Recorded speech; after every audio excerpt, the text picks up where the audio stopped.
Hurricane Erin today is off the coast of North Carolina. It's bringing tropical force winds, large waves, and flooding. NBC's Aaron Gilchrist has more from the Kill Devil Hills.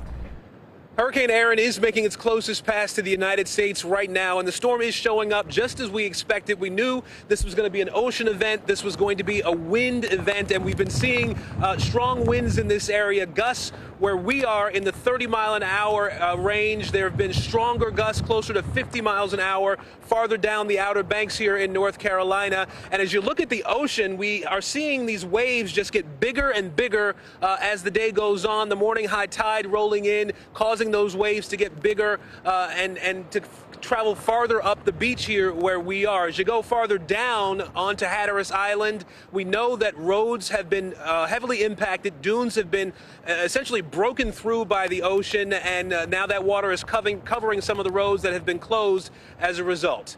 Now back to you.